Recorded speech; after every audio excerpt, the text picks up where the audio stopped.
ফেক্টটো আমি দেখা পাইছোঁ যে 1000 বিঘা জমিন আজিৰ তাৰিখত বাংলাদেশী মুছলমানৰ কবলত আছে ডাটা হৈতে আমি দিব পাৰিম আমি এনে কথা নকওঁ গতিকে আজি আমাৰ দাবীটো হল মাননীয় মুখ্যমন্ত্ৰী মহোদয়ক আমি অনুৰোধ কৰিছোঁ আমি দাবীও জনাইছোঁ যে আমাৰ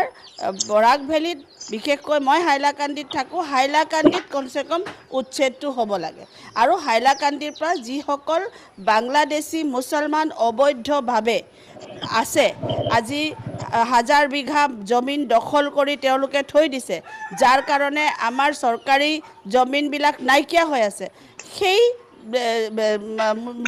বাংলাদেশী মুছলমানসকলৰ কবলৰ পৰা এই চৰকাৰী জমিনবিলাক এৰুৱাব লাগে পাইকান কালি ক'ত হাঁহি হাঁহি কৈছে মই এদিনাও এটা ষ্টেটমেণ্ট দিছোঁ যে আমি কৈছোঁ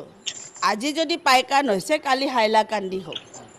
কেলে কৈছোঁ আজি পাইকান আপুনি সুধিছে কালি ক'ত আনসাৰটো আমাৰ পৰা লওক কালি হাইলাকান্দি কেলে হাইলাকান্দিত আমি জানো যে বাংলাদেশী মুছলমানে আমাৰ চৰকাৰী জমিন দখল কৰি থৈছে আৰু সেই চৰকাৰী জমিন সেই তেখেতলোকৰ পৰা দখলমুক্ত কৰি তাত চৰকাৰী ভাল প্ৰকল্প এষ্টাব্লিছ হ'ব লাগে সেইটো আমি বিচাৰিছোঁ আৰু এই বাইদেউগৰাকী কংগ্ৰেছী বাইদেউগৰাকীয়ে হয়তো সেইবিলাকতো ইমান নাজানিব কেলে তেওঁতো চহৰ অঞ্চলত বসবাস কৰে চিটিত বসবাস কৰে কিবা মিডিয়াত ওলাব লাগে বুলি কিবা কিবি কৈ দিছে কিন্তু যিসকল মানুহ প্ৰেক্টিকেলি এনেকুৱা অঞ্চলত বসবাস কৰি আছোঁ তেওঁলোকৰ পৰা সোধক কি পৰিস্থিতি আৰু কি পৰিৱেশ আৰু তেওঁলোকৰতো ৰাজনীতিটো ভোট বেংকৰ ৰাজনীতি